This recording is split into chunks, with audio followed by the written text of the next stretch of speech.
Hello there, Cancers. Welcome to your reading.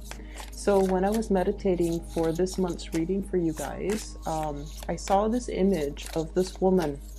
You know those area rugs that we have in our house? They're really hard to clean thoroughly, okay? And the traditional way in which people clean the rug is they take it outside and they beat it. They beat out all the dust.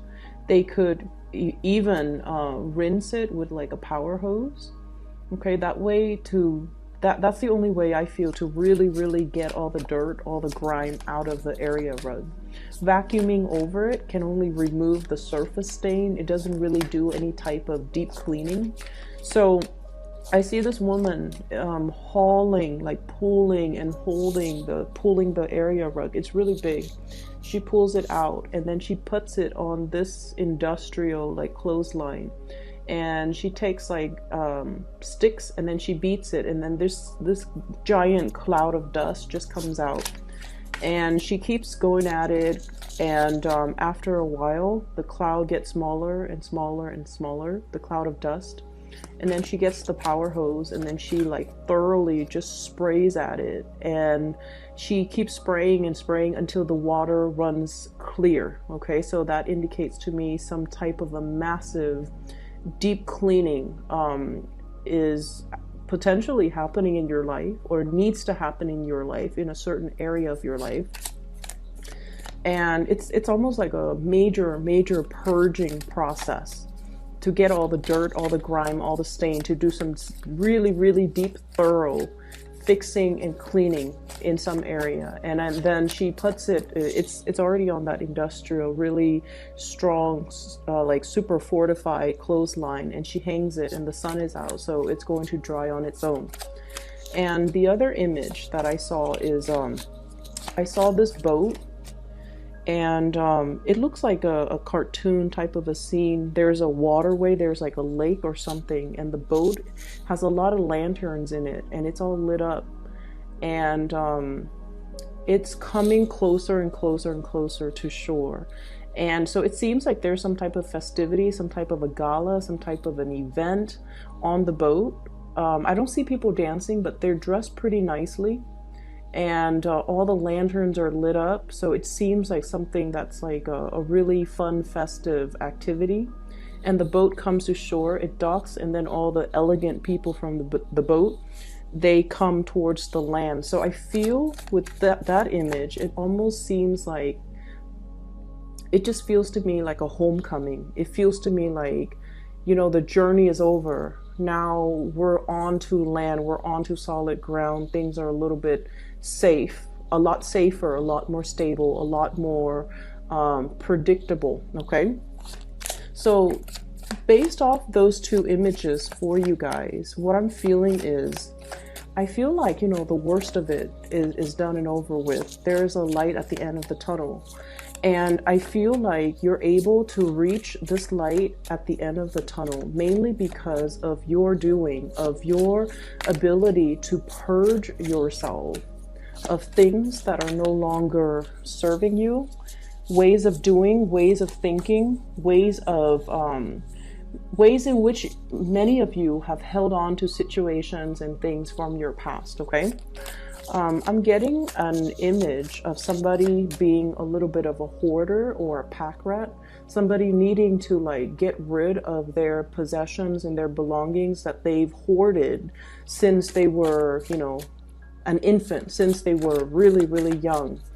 And I'm also seeing like many of you having a lot of emotional attachments to things, objects, places, and people. And if those experiences have been very positive, then you want to hang on to them, and that's great. But if those experiences have been quite negative, and I feel like they might have been quite negative, you hang on to them, and they really weigh you down. They weigh you down in terms of affecting your self-esteem. They weigh you down by, you know, miring you in a lot of self-doubt. Like, am I worthy? Am I capable? Am I able to move on past this? And I do feel many of you, you know, possibly carrying that around as a security blanket. Okay. And one of the reasons why people do that is They carry this security blanket around that might not be entirely positive, in an effort to tell themselves, like, I knew it, I shouldn't have done it because nothing works out. I should have trusted my gut instinct and not have done that because, you know, it's always going to blow up in my face. So it's almost like that security blanket as an excuse to not try new things. That security blanket as an excuse to tell yourself, you know, I'm a failure, I'm not worthy of new things, or I'm not worthy of all these blessings that are coming into the picture for me. And I want you to be very, very careful, because I feel like many of you, Cancers, are typically very, very, very, very shy people. And I also feel like, you know, many of you, you have a social facade that you put on, okay? You like to be liked. And there's nothing wrong with that. We always love to be accepted and to be looked up to and to be liked by other people. And I also feel like many of you, you have a very, you have a way about you where you put people at ease, okay? And you're almost like an emotional and also a social chameleon, where you kind of blend in with your environment as well. And I'm bringing this up because I feel like you like to be liked, and you are very easy to talk to for a lot of people. You're also very nice, very caring, very genuine, and you don't want to see anybody left out. So if you're in a social setting, for example, you want everyone to feel included. So you try to engage everybody in that social context so that no one feels left out, because you're very, very sensitive to if the shoe were on the other foot and you're in a new social environment and you don't want to be left out. You would want to be included, and you would want people to be inclusive towards you. But I also feel like, you know, that really nice social facade. And I feel like many of you, you know, you have a really good heart, but I feel like it comes out in the more of the facade way, where you might bend over backwards and accommodate and do a lot of things for people, especially if they are not deserving of it, okay? And so this whole purging process, okay? I don't need to please anybody, okay? I'm a nice person. I don't need to go out of my way, bend over backwards to prove anything to anybody. I don't need to constantly, you know, look for other people to validate what I feel about myself. And I especially don't need that attention from other people in order for me to accept who I am. So I feel like this process of shedding the old skin, the old way of doing, seeing the light at the end of the tunnel, and seeing you for your authentic self without the self-doubt, without all of that negative self-talk from the past, the need to please, the need for validation, and the need to, you know, live up to a certain ideals and really, really high expectations that you set for yourself. And you're able to reach it, but every time you're a little bit closer and closer to reaching the apex, you kind of lose momentum, lose steam, lose self-confidence. Okay, this can be, you know, really liking somebody, really, really wanting to make an offer towards a person, like a crush, or somebody just you have really strong feelings for. And I feel like once, you know, you're like, I'm gonna do it, and you work yourself up to the point where you're just like, I'm gonna do it. You start approaching the person. And then as soon as you get close to the person, I see, like, you know, you get tongue-tied, you get nervous, you get really, really weak in the knees. And it has nothing to do with the other person's reaction towards you. It's just you talk yourself out of doing things that are actually really, really good for you, okay? So I see a purging process, I see a cleansing. And then I also see reaching that light at the tunnel where you're able to see your authentic self. So it's really, really beautiful. One of the things that I want you to be very careful about, and the 2 5s came out first, so I want to talk about them, okay? You have great cards, by the way. Just let me put that out there. First of all, 5 of Wands. This is a lot about conflict. And it is internal in nature, okay? Internal conflict being the tug of war, the push and pull. On the one hand, we want to hold back. We want to take care of ourselves. We want to preserve our attention, our energy, our time for ourselves, because many of you have big goals, big dreams that you want to materialize, okay? But you're also looking at it like that mountain in front of this man. It's so high. It's covered in trees. There are no clear paved roads. So it's almost like hitting a certain milestone in your life where you want to do big things, but these things, these ideals have never been trailblazed before. No one has done it before. You might not have the proper guidance. You might not have the map. You might not feel like you have the proper mentorship or the right preconditions to allow you to tackle such an to tackle such a great task. Okay, so there's no roadmap. Everything is just a little bit like daunting. Like, how do I get to the top of the mountain? I'm right here. There are no trails. It has never, it's like virgin land. It has never been explored. It has never been touched. And you're a little bit scratching your heads like, how do I do that? So I feel many of you have really, really big goals and big dreams and big aspirations. It's floating out there in the ethers. And I feel like the month of March is when things start to gel and start to culminate. And, you know, the path, one step at a time, will start to kind of clear up for you. Okay? So what I'm feeling is, you know, on the one hand, you want to preserve time, energy, resources in order to build on and to really give yourself permission even to explore this new virgin land, this new big dream that you have. And on the other hand, there are so many demands from so many people asking for your time, asking for your resources. And so I definitely feel this push and pull energy about you. Like, when do I hold back? When do I stop saying yes to other? When do I stop, you know, like leaking my energy towards other people and then feeling exhausted energetically, financially, even just in every way possible, doing and bending over backwards for a lot of people. And at the end of the day, you feel like, I don't even have anything left for myself. So that's what I'm sensing here. You're giving away a lot. You have been giving away a lot of your time, a lot of your resources, a lot of your energy that you don't have. And I feel like you need to really draw back, focus on these big dreams that you're trying to accomplish for yourself, so that you can keep this vision in the center of your mind and you don't lose sight of it. Many of you are afraid to say no to people because you feel like saying no to them might make them feel like you're either being stingy, you're either being unfair, or selfish. God forbid. You don't want them to think that of you. But I feel like it gets to the point where we all need to draw back our energies and start to learn to take care of ourselves. And especially if we have big goals, big dreams, we need to really focus on that. We need to really focus on the research.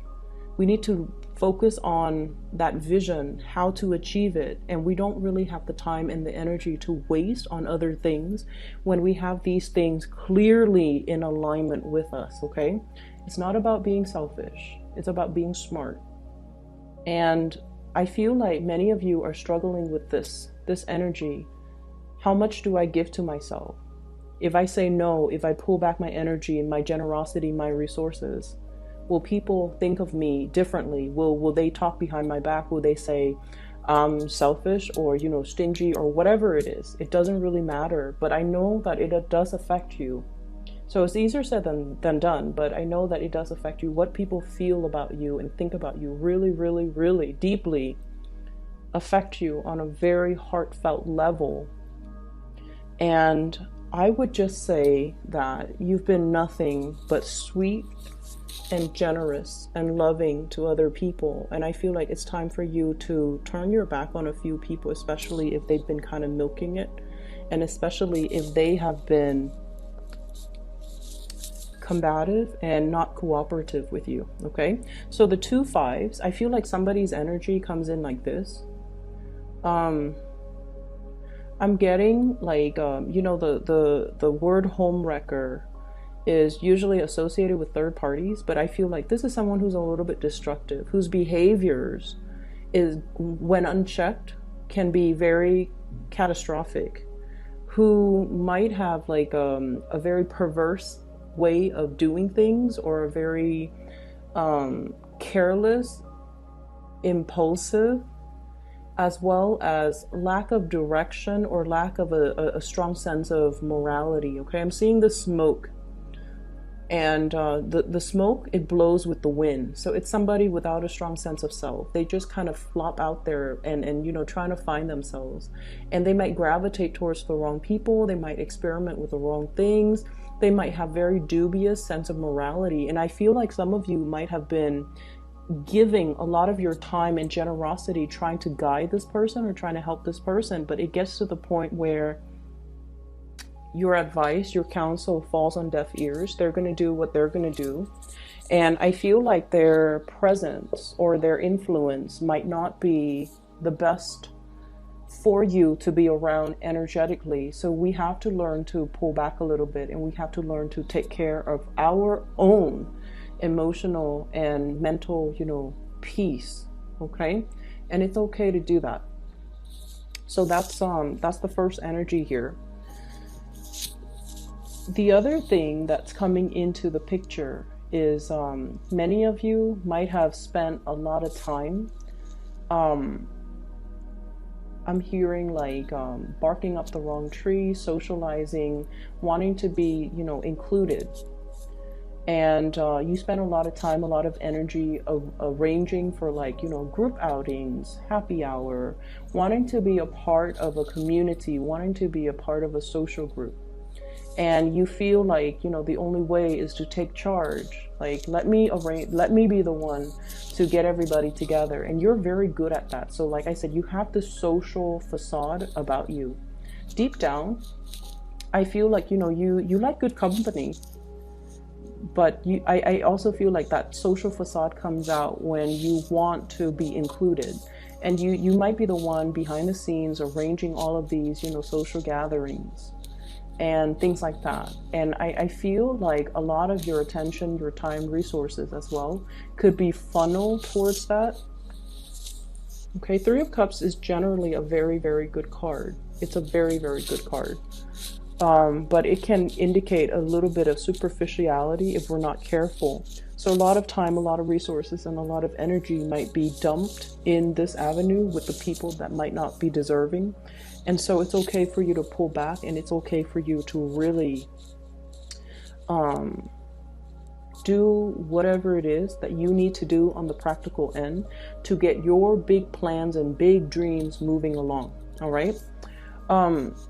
We have 2 aces here, and I'm going to talk about that in a little bit, but I do sense as well that you have somebody that is really, really interested in you. Okay. And it's coming from your friendship circle. Big friendship circle vibe. Somebody has great feelings for you. It comes up here in the Ace of Cups. And I'm feeling this is somebody who is a little bit socially awkward. Okay, they're very serious minded, so it's like they don't really know how to lighten up. And you might have and this is how you know who this person might be. So like they can be like social, but I feel like deep down they're very introverted. And then I also feel like they keep to themselves. They keep their own counsel. They don't really share a lot. And I feel like this is somebody who has been through the ringer. They have been through a lot. And so they're a little bit introverted. They find it hard to socialize, because when you have been through a lot and then you go out and socialize and people are really talking about, very frivolous things or very minor issues, what I call like first world problems, that person feels like they can't really relate. And I feel like they go to these functions in the hopes that you would be there. They don't really enjoy putting themselves in the spotlight or in an environment where they have to mingle and socialize. But I feel like they do it because they are hoping to catch a glimpse of you, or to run into you, or to be around you. And so I do feel like they really, really like you. And I feel like the communication between the two of you might be a little bit strained, because when you interact with them, they tend to, so let's say you're at a bar, right, and everyone's having fun, and when you interact with them, they err on the side of heavier, more serious topics. So I say like socially awkward, because in an environment where people are socializing and just having, really lighthearted conversation, this person is so serious that they bring the energy down. Not that they're a bad person, they're just so serious. That pentacle's on his head. It's like all conversations are very, very serious, or very, very heavy. And you just want to socialize. You just want to have fun. You just want to, have light-hearted conversations and interaction. And this person is kind of like that Debbie Downer. And I feel like they really feel a certain way about you. And you might not even be aware of how they've been going through such great lengths to be in your presence. You're not aware. I feel like you've got your back turned. They're going through such great lengths to be in your presence. And I feel like their love is very, very real, because just imagine somebody who's like this serious offering their love. It is real, it is sincere, and it is definitely worth exploring. So I feel like you have this option on the table for you in the month of March.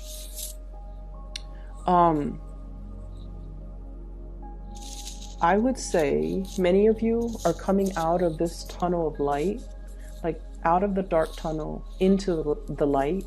So you might have recently broken up and you're now single. You want to socialize, and there will be opportunities for massive amount of dating. Okay. And I feel like you might have a lot of options, but there's definitely somebody here catching your, somebody who is really captivated by you. They're definitely more serious. I would say probably a little bit older than you by like about 3 years, 5 years is what I'm sensing. I have 2 3s, 2 5s, 3 of Cups, 3 of Wands, 5 of Swords, 5 of Wands. So I feel like there's somebody who might be a little bit older than you by possibly 3 years or 5 years. And I feel like they feel like you're the one. They feel like you're the one. They feel like, you have that sensitivity about you where, like I said, they've been through a lot, but when they talk to you, they feel comfortable. They feel like you never judge them. And water signs in general never ever show judgment or judge others, or ever show disbelief, skepticism or disbelief. When someone tells you a very serious traumatic story, I feel like you just take it in, and because of that, people feel really comfortable naturally sharing a lot of information with you. If you find this person opening up and sharing information with you, I feel like that's because they're looking to, make this really, really big offer towards you. So I feel like this is, if you're socializing, there will be a lot of options. There's also one person in particular that I feel is going to make this unexpected offer to you. And it's going to be, you're going to feel like, wow, I've really captured this person's imagination, or, whatever you've been waiting on. The boat is coming in. Okay, so the boats are in. 3 of Wands, waiting for the opportunity. When it comes to the big love or the great love, I feel like that offer is going to be in. You have quite a few people that are interested, and they're in the picture. And I also see you here reciprocating. Okay, so I feel like you're going to have some people that you've been eyeing that will be making an offer, and then I do feel the offer is going to be reciprocated. So the period of waiting with this hangman is no longer it's no longer a problem. Okay, so we're heading towards that light at the end of the tunnel where the boats come in, like that boat with the lanterns on it. And I just see like opportunities for festivities, opportunities for outing, opportunities for really, really extravagant and romantic getaways that are just really right up your alley. Okay, because I see like some very visually appealing places, locations, like just if someone tells you, hey, I've got us tickets to do this, and you're just like, wow, that sounds magical, like something very magical, some type of an outing or socializing event or something is very, very magical, and I feel like it's going to unfold for you. And I see you almost like that anxious little kid who couldn't go to sleep because the next day he's going to Disneyland. That's what it feels like to me, but it has a more romantic slant to it. Okay, needless to say, we have as well Ace of Pentacles. This is a new job. This is a new enterprise, as well as a new income generating opportunity. It's going to be coming into the picture for you. I see many people escalating, going towards like promotions. Okay, like I'm seeing this step ladder, like going up a notch when it comes to your income generating potential. I'm also seeing for many of you, if you have been out of commission, so if you are like, for example, a stay-at-home mom, a stay-at-home dad, you're returning to the work environment. Okay, so the transition, it's going to work out really, really well. But you know, anytime we let our skills lie dormant, so if you've been a stay-at-home mom or a stay-at-home dad and you've been away from the labor force for quite some time, you're going to get a little bit rusty. Okay, so don't beat yourself up over it. If you feel like things are happening so fast that you can't keep up, or you feel like technology has changed, or if you feel like you're dealing with so many systems, so many expectations, so many systems, procedures, and just processes, don't feel bad. You're going to be okay. You just need to flex those muscles and kind of like break away from that rust, and then things will start to flow automatically, because you do have a very intuitive sense of knowing to do the right thing at the right time, like a divine sense of timing. So it's going to take some time for you to get over that initial hurdle, especially when it comes to new work. Okay, but either way, there's going to be a work situation coming into the picture. Many of you might have been wanting to leave a bad work situation for some time. A situation where you don't feel that sense of connection with the people that you work with. You feel like you have to guard yourself or keep yourself on guard with those people. Okay? And so you're shifting into a different work environment where people are nicer, they're less combative and more cooperative. They're nice, they help one another, and the environment is not cutthroat, or the environment is not gossipy, or the environment overall is just a lot more amicable. Okay, I'm also seeing as well, for those of you who might have children and then you're like dealing with, you know, the baby's mother or the baby's father, there's going to be some type of a amicable. So if things have been really problematic, if there has been, you know, perceived like hostilities or jealousies and things like that regarding, you know, our exes, and then especially like if we have children with them, it's always very difficult to co-parent. Okay, it's very, very difficult. But I feel like there is going to be some type of a truce, some type of a resolution, some type of a peace agreement to make the situation a lot more amicable. So there's an ironing out or smoothing out of major relationships in your life in general that I'm seeing for this month. So both of these are very, very, very beautiful, okay? And they're pointing in different directions. And what I'm feeling is some of you might be thinking about blending the two, blending love with money-making activities. So like somebody you might be in a relationship with, you're like, you know what? I have this great business idea. Why don't we, you know, partner up? And then I'm also sensing as well, lots of attraction in a new work environment. If you're changing jobs, new work comes first, new money comes first, and then the new love is going to be as well coming into the picture. So you have some beautiful, beautiful, blessed energies that are coming into the month of March for you. It's actually divine timing because we're shifting, or we have shifted in the time into the time of Pisces, which is a compatible sign. It's a fellow water sign, so the energy is very compatible for you guys, Cancers. So you have some good things that are going to be coming into the picture. I would say get the new work situation, let that sort itself out. If you're jumping into a new environment, keep your nose to the grindstone. Don't, go out too much and socialize with coworkers. You need to know, anytime we're in a new work environment, and we need to kind of know the pecking order, what I like to call the pecking order first, before we jump in and socialize. Because I feel like strategically, it's the smart thing to do, okay? So don't get too involved with the coworkers. Don't get, especially, office romances and get wrapped up in the office politics. But it is really smart for us to kind of get the lay of the land, know the pecking order, know who to come to for advice, know who to avoid. And we always have those people in the office environment that might be gossips too, so you don't want to reveal too much. You guys are very friendly, very sociable. You want to be liked, and you want to just jump in and just, make a splash and be very social.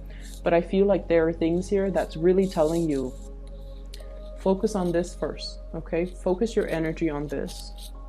Keep yourself a little bit more closed off, mainly because I feel like if you're out there trying to make offers, trying to make a splash, it might not be the best move just yet, okay? So get the lay of the land. Understand the who's where on that totem pole before you choose who to ally yourself with or align yourself with, okay? So I hope the reading is helpful, Cancers, and I wish you the best for this month of March 2019. For those who are still emailing me about private readings, believe it or not, I'm still getting these emails. If you're interested in booking a reading for yourself, I have somebody that I highly, highly recommend. Her name is Bridget. She is a psychic out of California. I've included a link to her scheduling website. You can find that below in the description box. If you'd like to book a reading for yourself, I highly recommend her, and she's amazing. And I've used her services. I've also, for like the past 2 years, and I've also recommended a lot of my friends and family members to use her, and they've been really, really satisfied with her reading. She's phenomenal, so I highly recommend her. So Cancers, I wish you the best, okay? I'm really happy to see this for you, and I hope that the second half of the month will bring you much more blessings as well. So take care of yourself.